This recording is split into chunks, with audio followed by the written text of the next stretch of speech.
पिछले 24 घंटों में सोशल मीडिया पर आखिर चल क्या रहा है और जुल्करनैन सिकंदर और रजब भट्ट के दरमियान आपसी गर्मा गर्मी इस वक्त अरूज पर पहुंच चुकी है।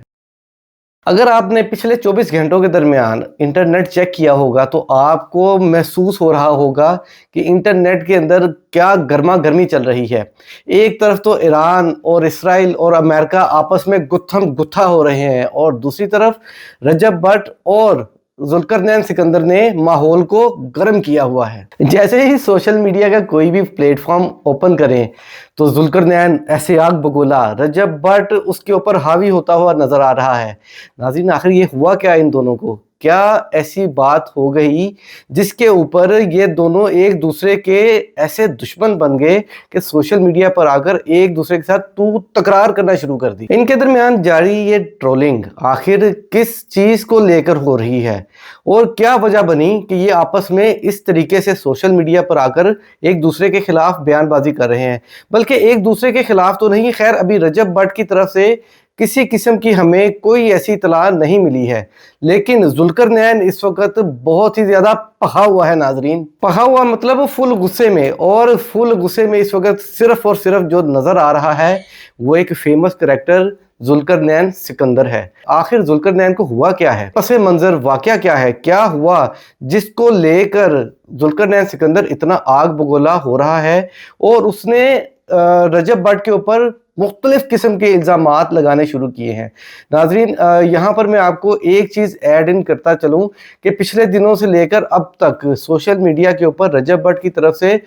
कुछ भी लोग ऐसे आए हैं जो कि कुछ मुतनाज़ा भी हैं, जो जिसको सोशल मीडिया के ऊपर बहुत ज़्यादा पजीराई मिल रही है। मैंने आपको पहले भी अपनी वीडियोस के अंदर बताया है कि रजब भट्ट बेसिकली कंट्रोवर्सी का किंग है, लेकिन अब ये चीज़ें जो सोशल मीडिया के ऊपर वाज़े तौर पर नज़र आ रही हैं उसमें जुल्करनैन सिकंदर वाज़े तौर पे ये कहता हुआ पाया जा रहा है कि रजब भट्ट ने मेरे ऊपर जो इल्ज़ामात लगाए हैं, जो मुझे कहा है कि तुम्हारी शादी तो मैंने करवाई है, तो ये किसी भी बंदे के लिए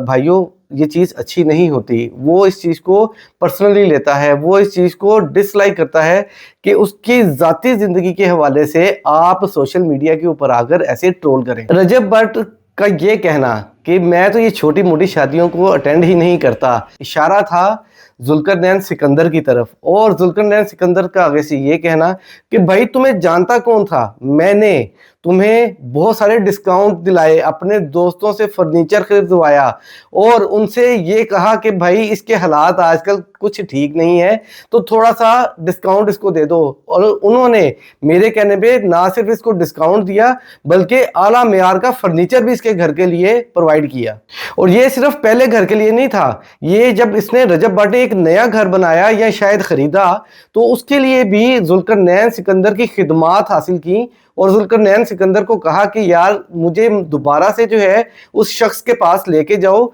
जिस पर जुल्करनैन सिकंदर शायद उस वक्त बिजी था और रजब भट्ट खुद डायरेक्ट उसके पास गया, लेकिन उसने ये कहकर रजब भट्ट को इनकार कर दिया कि भाई अपने दोस्त जुल्करनैन सिकंदर को लेके आओ तो फिर मुझसे डिस्काउंट की बात करना। बेसिकली जुल्करनैन सिकंदर एक पढ़ा लिखा सुलझा हुआ नौजवान लगता है, उसके कंटेंट भी आप देखें तो काफी सुलझे हुए और फनी कैरेक्टर वो करता है। यहाँ पर मैं आपको नाज़रीन एक चीज और बताऊंगा कि जब दो बड़े ऐसे मेन कैरेक्टर जिसको पाकिस्तान के मुख्तलिफ शहरों में कस्बों में देखा जाता है, जब इस किस्म का अंदाज अपनाते हैं, एक दूसरे को ट्रोल करते हैं, एक दूसरे के खिलाफ बयानबाजी करते हैं, तो नाजरीन बहुत सारा शोर गुल होता है सोशल मीडिया के ऊपर और ये एक ट्रेंड बन जाता है कि अब देखते ये हैं कि कौन जीतेगा, एक मुकाबले की फिजा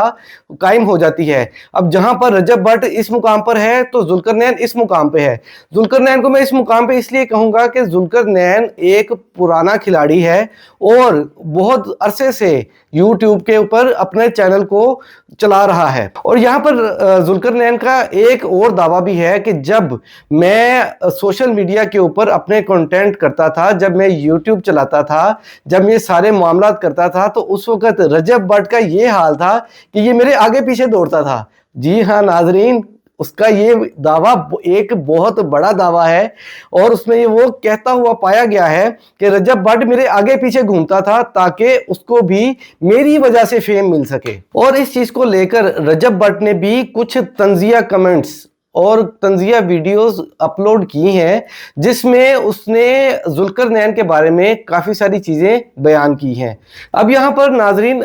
دو چیزیں جو ہیں وہ دیکھنے میں آ رہی ہیں کہ سب سے پہلے ذوالقرنین سکندر نے عقل مندی کا مظاہرہ کیا ہے. اس نے کوئی ایسی ولگر بات اپنے ویلاگ کے اندر نہیں کی ہے. اس نے سیدھا سیدھا کہا ہے کہ میرے اوپر اس نے الزام تراشی کی ہے, مجھے طنز کیا ہے اور مجھے ڈی گریڈ کرنے کی کوشش کی ہے. اور اس دوسری جانب رجب بٹ وہ اس کے بارے میں آڈینس کا یہ کہنا ہے اور سوشل میڈیا کے اوپر اس کے چاہنے والوں کا یہ کہنا ہے کہ رجب بٹ نے بالکل سیدھی سیدھی بات کی ہے اور انہوں نے بالکل دو ٹوک اور ٹھوک کے جواب دیا ہے. لیکن ناظرین ایک اصل سوال یہاں پر پھر سے کھڑا ہو رہا ہے اور وہ یہ ہے کہ آخر کیا یہ پھر دوبارہ سے ان دونوں کا ویوز لینے کا چکر تو نہیں ہے, دوبارہ سے فیم لینے کا چکر تو نہیں ہے, کیونکہ کافی عرصے سے دیکھا جا رہا تھا کہ ان دونوں کے سبسکرائبرز ان سبسکرائب ہو رہے ہیں اور فالوورز ختم ہوتے جا رہے ہیں, فیم کم ہوتا جا رہا ہے. تو انہوں نے کہا کہ چلو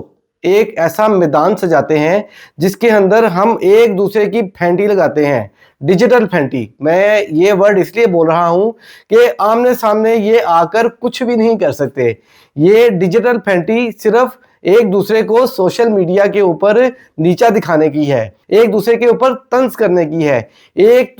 دوسرے کے اوپر تیر برسانے کی ہے. اور یہ تیر بھی ناظرین کوئی اصل تیر نہیں ہوں گے, یہ تیر بھی ڈیجیٹل تیر ہی ہوں گے. ناظرین آپ دیکھیں گے کہ یہ دونوں ایک دوسرے کے ساتھ مختلف پارٹیز میں اکٹھے نظر آئیں گے اور یہ جو ابھی دنگل سجا ہوا ہے, یہ جو میدان سجا ہوا ہے, اس کے اوپر آپ کیا کہتے ہیں اور آپ کا کیا پوائنٹ آف ویو ہے ان باکس کے اندر بتانا ہے. اور یہ بھی بتانا ہے کہ کیا یہ لڑائی فیک ہے, کیا ایسا کرنے سے ان کو مزید فیم مل سکتا ہے, یا رجب بٹ ٹھیک ہے یا ذوالقرنین ٹھیک ہے. ناظرین میں آپ کے کمنٹس کا منتظر ہوں اور مجھے سبسکرائب کریں اور میری ویڈیوز کو لائک اور شیئر لازمی کیا کریں تاکہ آپ کو مزید اپڈیٹس ملتی رہا کریں. تب تک کے لیے مجھے اجازت دیجیے. میں ہوں آپ کا ہوسٹ کاشف حق اور آپ دیکھ رہے ہیں PRD.